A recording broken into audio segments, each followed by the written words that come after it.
only done it about 80 times.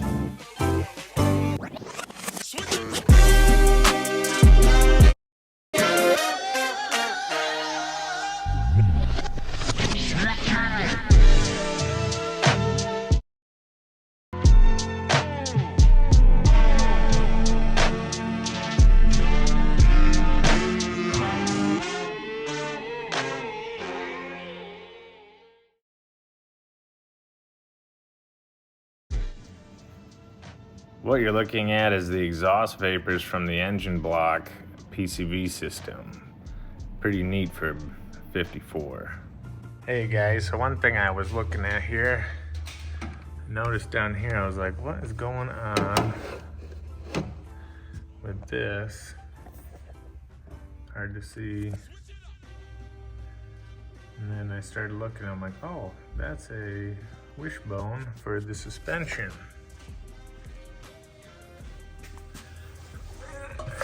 Oh, it actually has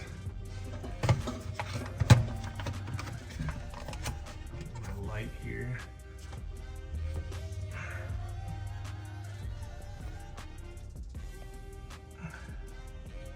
A pretty cool wishbone. I'm gonna pull the skirt back here. It attaches up here to the front hub or knuckle.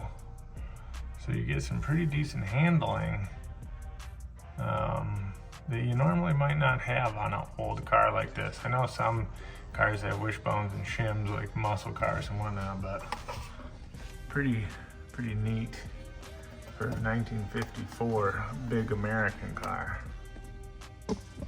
You had essentially basically the brake light staying on. You have to lift the pedal just a little manually and then the lights will turn off, and that's completely with the car. The key off, everything, you walk away, the lights are still on. So get these things fixed, and then I also adjusted the drums. All 4 drums were adjusted on the loose end, they weren't touching or anything. I got about 4 clicks, maybe 5 out of each one. And now they're just barely touching. So that should give a lot better pedal response, we'll see. And then I also fixed the exhaust, which I'll swap this back around. The exhaust here, when I was going through, looking at random stuff, I noticed that this bolt over here the nut wasn't tight. And then up in here, it was hitting pretty badly. But it was hitting on the bottom end right here, actually, sorry. That was rubbing, and there was a big rubber boot thing zip tied over it. You can kind of see the metal there. It was at some point rubbing. The exhaust is only held on back here. So it was down on that second hole, so this was up tight, which, you know, here it was rubbing a little bit at times, like, you know, it probably was hitting on the car. And then down here, this was rubbing, as you can see, just on the rubber. The rubber was, let's see what I do, that one, and this big guy here, which is just like a hose or something that was cut and zip tied around. So that probably was part of the rattling, one of the rattles anyway. I drilled a hole in there, and I basically raised that up. But this might need to be, you know, cut and welded, because it's just, the corner here is too tall. They could have made it, you know, a little down. This hanger here could be potentially, you know, updated, but it's still pretty firm. I'm not worried about that, but for now I got it so that, you know, gravity's gonna be the enemy, and it really doesn't have much play. And I don't think that it can really go up. I got a lot of force on it there, and it's not getting close. You know, and here it could potentially hit, but it's got to be moving a lot. There's, you know, it's pretty stiff. So I think we're good on that. Between that, don't kick your light.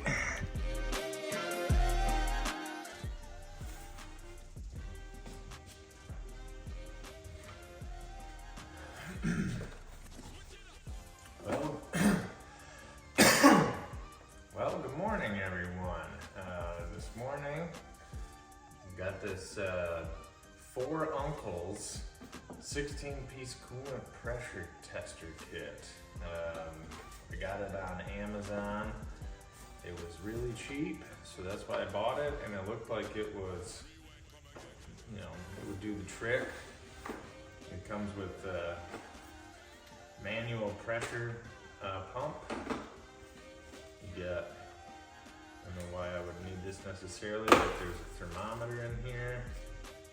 Looks like it's for a barbecue. And then a whole bunch of rubber universal adapter things, which is really what I wanted because we're working on an old car. I didn't know what would screw into the radiator cap. And then this is your valve, you know, to tighten and seal it. And it looks fancy, but it's not really. You know, I paid, I think, $27 for this. So that's the mission for today. We're gonna make sure the radiator doesn't leak. It's got some spots where there's like a green Statue of Liberty corrosion. And so I just want to confirm it's not leaking before rebuilding it. And then I know I got a hose that's, I've gone over in some of the videos of the old radiator hose is looking a little gross. So I just want to pressure test it to see if there's any leaks at all before I, you know, take the coolant down. And then I'm gonna check the rockers for the looseness. I think that might be where that rattling is coming from, but I'm not sure. And then also pull the front portion of the motor out for the oil leaks. So we'll got some stuff to do and we'll go from there.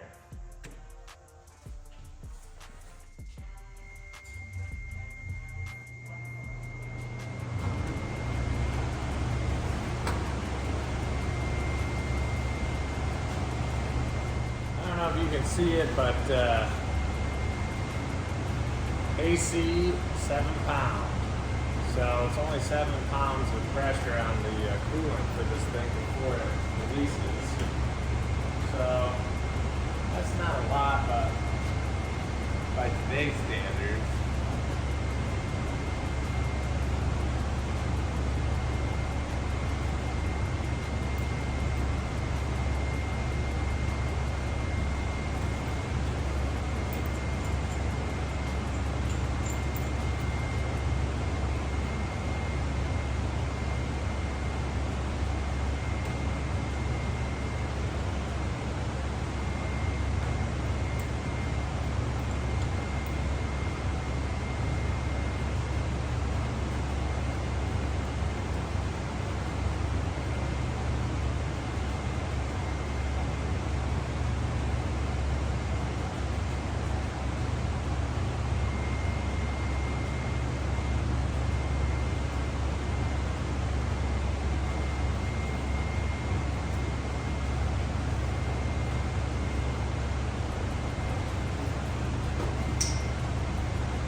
Now, the overflow is on higher than the seal on this, so I don't have to even worry about blocking that off. This goes up to 37-ish PSI or 2.5 bar. The 4 Uncles thing cracks me up, but I'm going to put it up to 10 and see where we're at. This is 7 pounds. I could really just start at 7. Start at 7 and see.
under 4.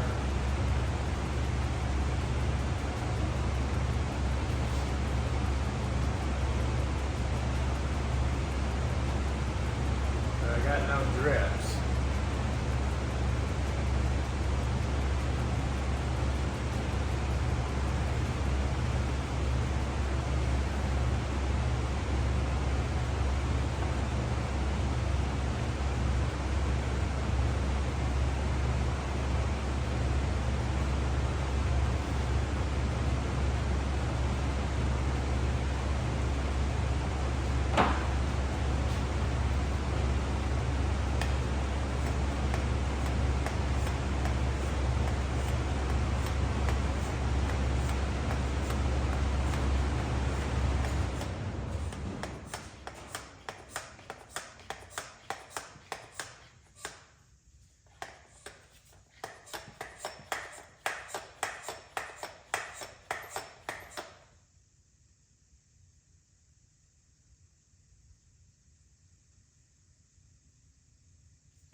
All right, I got it at 10 PSI now. Still dropping, I'm not sure.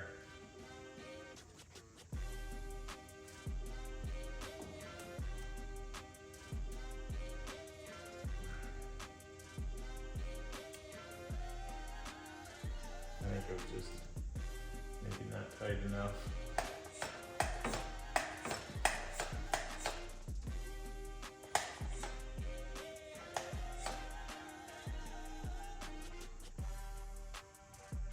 Now she's holding. One of the uncles wasn't doing his job.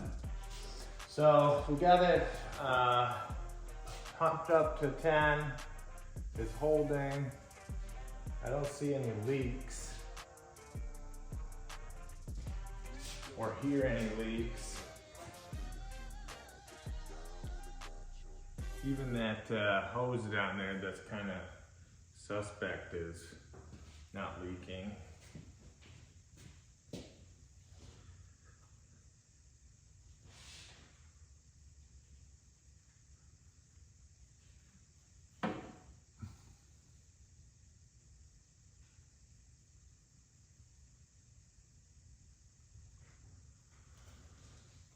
So what we're gonna do is let it sit and see. This hose up here is nice and pressurized at 10. So we'll see how she does and give her 20 minutes or so. And if it's not leaking, I think I'm not gonna condemn this radiator. It's interesting that it has some of this corrosion, but my guess is it being copper, the corrosion starting from the outside. I'll bring this around here. So I've showed this before, but here it's, you know, slightly green in color, and that was worrying because you don't want this to leak, and this whole thing here is the radiator.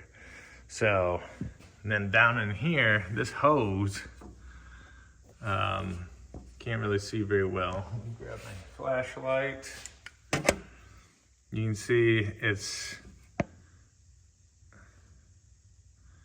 you know, real liquidy, and most of it looks like oil, but you know, the hose itself, they've got so much extra rubber on there. This thing's not gonna focus like usual. But anyway, main thing is making sure that radiator wasn't bad, because it's quite expensive to replace or rebuild.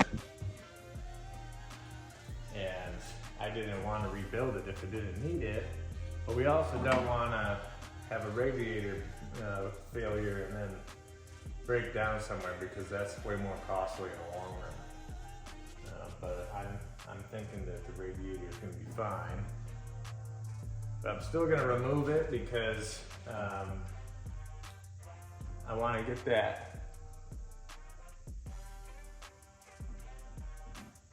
those oil leaks down there. I want to sort that out. Just deciding on how much effort that's going to be for value. But it's all pretty moist.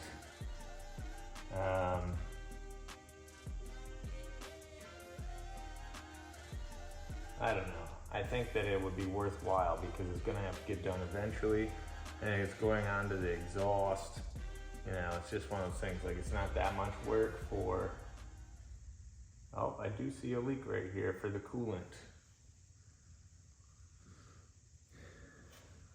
I'm gonna switch it out of cinema mode because it doesn't want to focus there. So there's a slow drip at this radiator hose.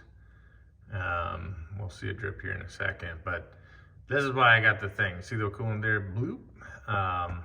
Because I wanted to verify that the radiator wasn't doing this. Because if I set the radiator out, you're looking at like, you know, I'm guessing $800 to $1,000 to recore this thing. And you can't just buy a new radiator because of the rules for the rallying. So it's like, you got to keep everything original. And then I gotta find a guy that can recore a copper radiator. It's just a whole ordeal.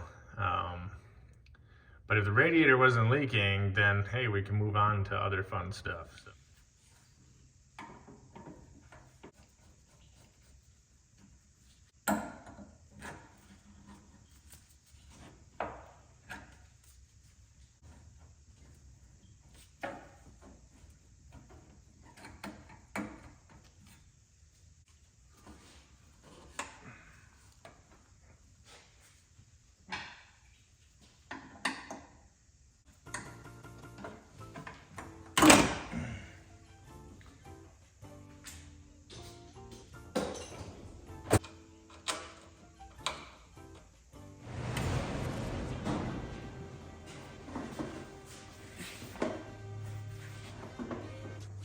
This is usually fun times for everyone involved but me.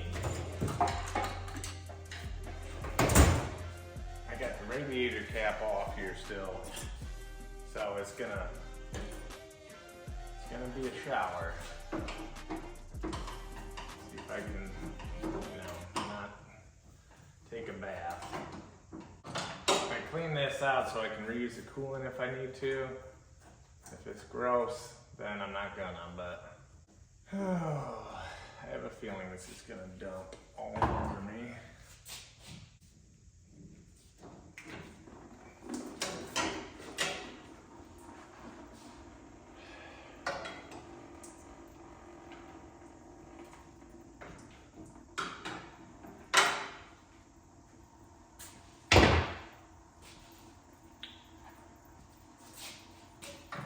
By the way, it's 8 in the morning, so not the way you like to start your day usually.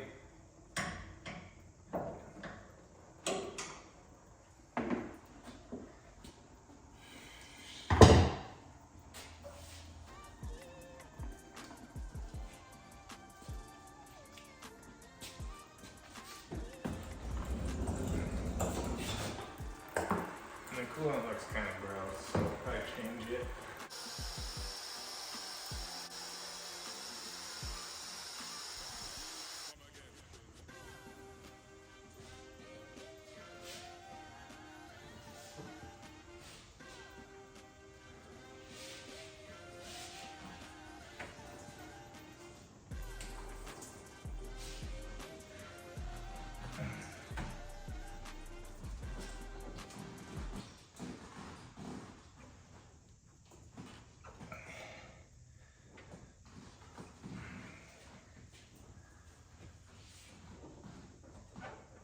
Imagine having to do this on the side of the road.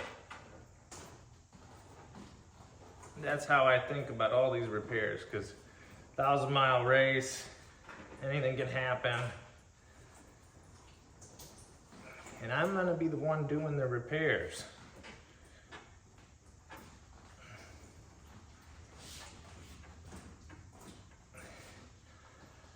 The difference is that this would be likely boiling over in the hot Florida sun.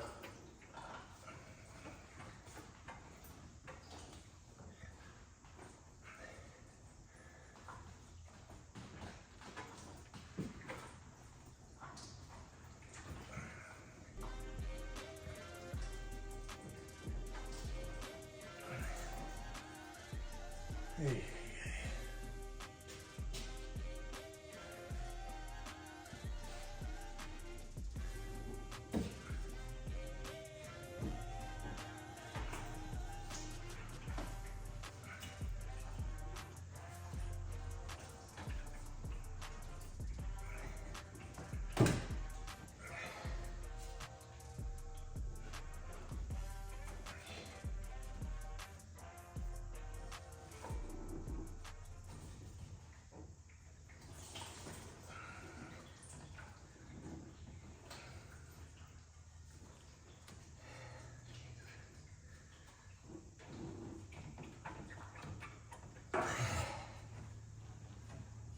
Oh.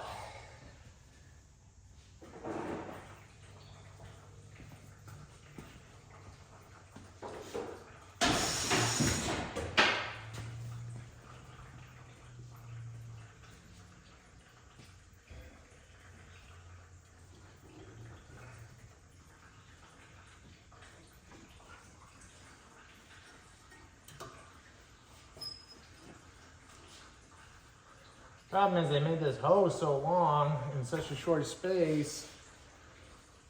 It really wants to come off from the top, not the bottom.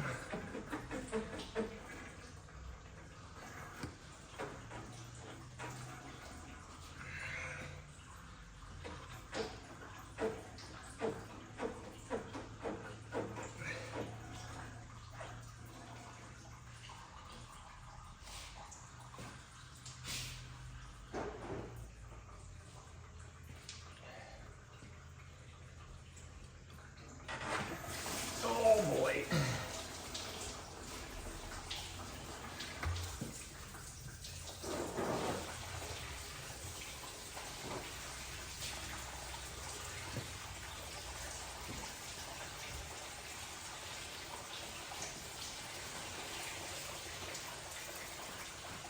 It's just rocketing out of there. No pun intended.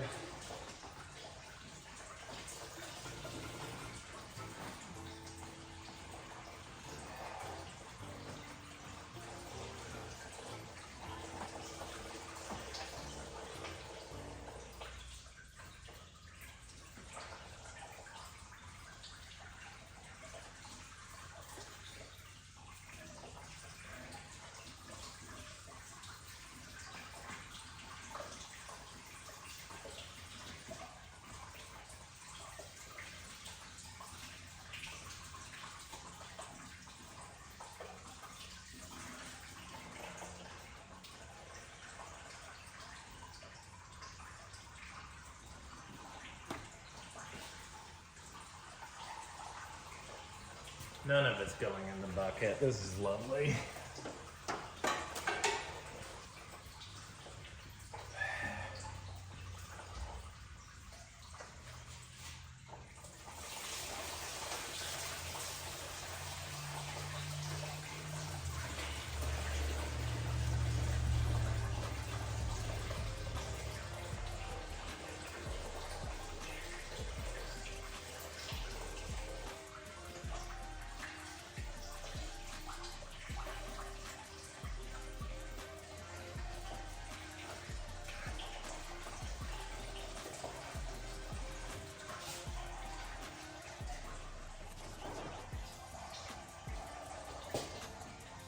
At least it's not going all over me.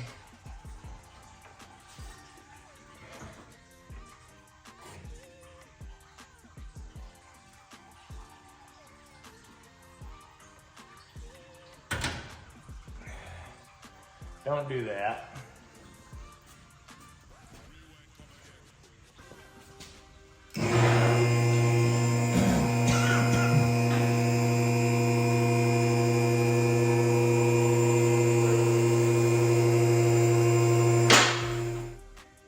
I didn't do too bad, I guess.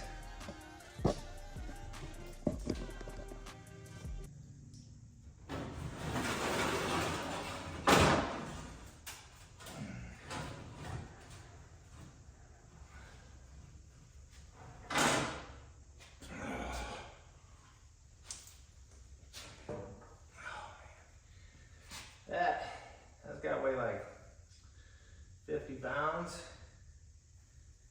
maybe more. This morning I'm pressure testing this radiator. So far, it's dropped a little bit. I had it at 10, but the problem is I don't really have something good for here. So, and I got the airlift thing down there jerry-rigged, but there's no real leaks. This radiator cap though, when it was hooked up, it's supposed to be 7 pounds. You can kind of see it in here, but it doesn't hold to 7, it holds more like to 5. I'm gonna let that sit. And I got a bunch of parts to unbox. Okay, open some of this stuff up. Got a couple of belts.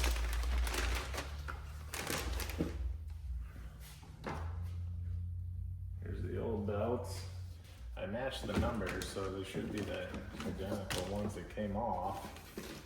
Especially because this is a aftermarket sort of kit. That one's good.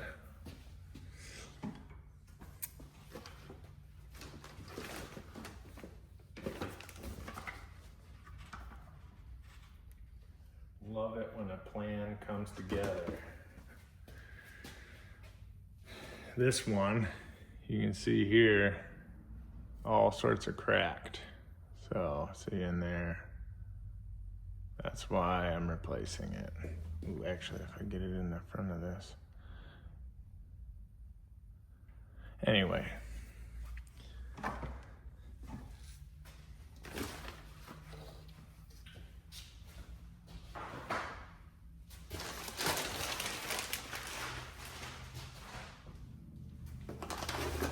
I got all these parts from Fusick, or Fusick, not plural. This is Oldsmobile Specialists. This is their catalog. They supply all kinds of parts. Here's like factory original radiator hose. So those should fit better than what was on there. Carburetor kit. This is supposed to be good for ethanol fuel. So you got all your, oh yeah, right here, ethanol resistant parts, but a bunch of gaskets in there, and you know, the internal stuff on the carb for tune-up.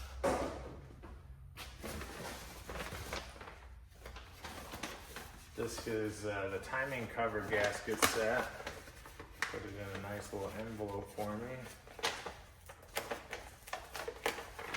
This will fix the oil leaks on the front of the engine.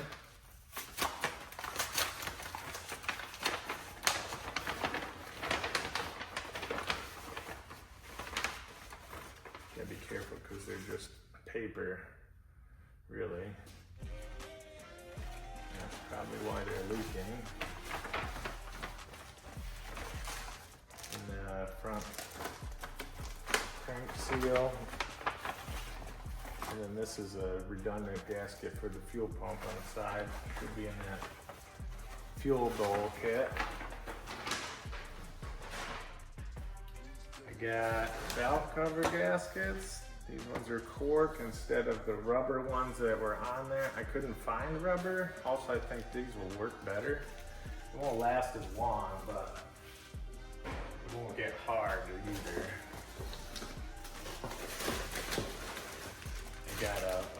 bushing kit for the shackles in the back.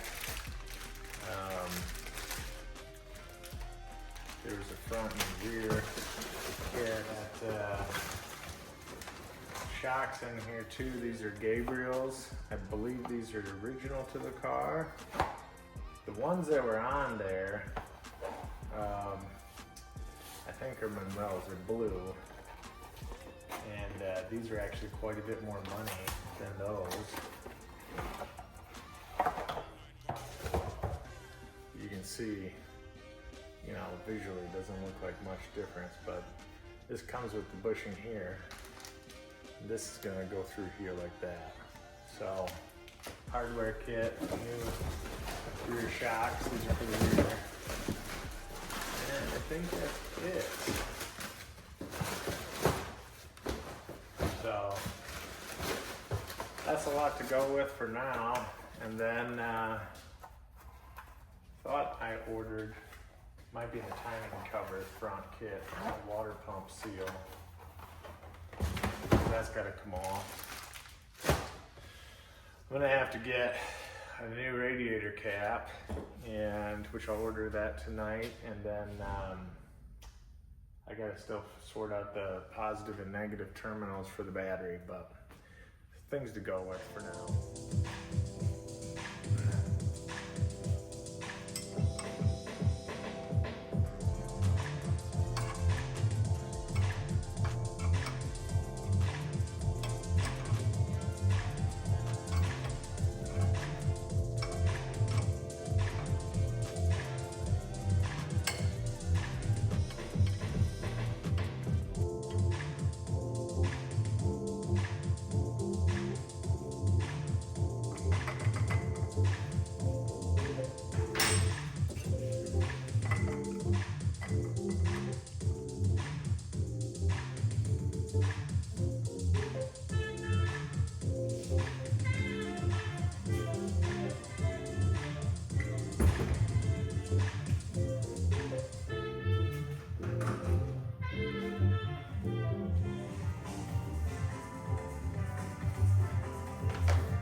So I'm using this cherry picker here.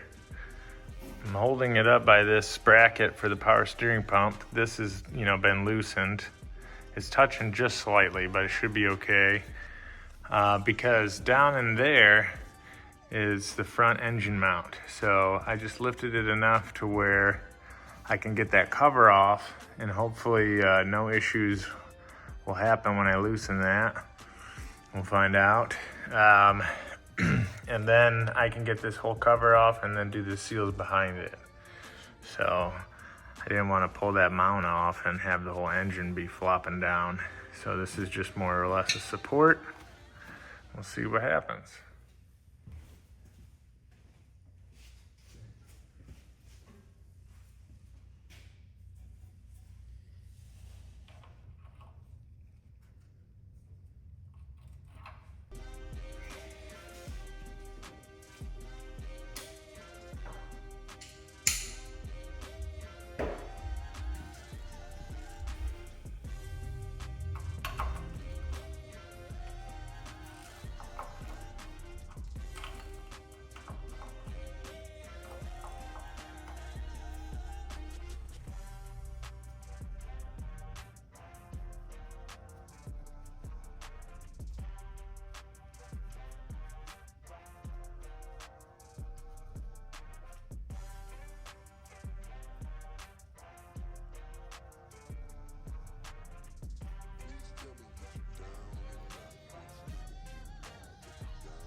Jeez.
tip, don't forget the ones underneath.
So the front timing cover, I screwed up my video there.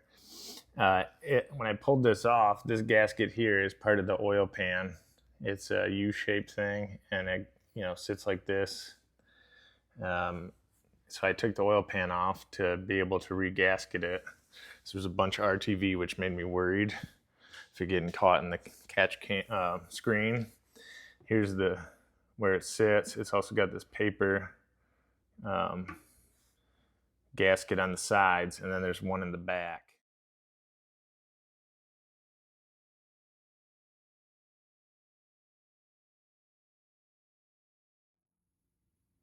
Okay, got the carburetor all disassembled and cleaned. I'm going to clean this stuff up because I didn't put actual cleaner on it. I was using this parts cleaner gunk stuff. It's basically like a parts washer solvent. This is old gasket stuff. The floats I didn't clean either. They looked good. I didn't want to mess with them. And then this over here, I sprayed out with air, brake clean, clean the throttle plate underneath. So everything is ship shape now. Use the manual there. So now I just got to put it all back together. So that's it for today. Got to order some parts. Got to keep on trucking. Thanks for watching.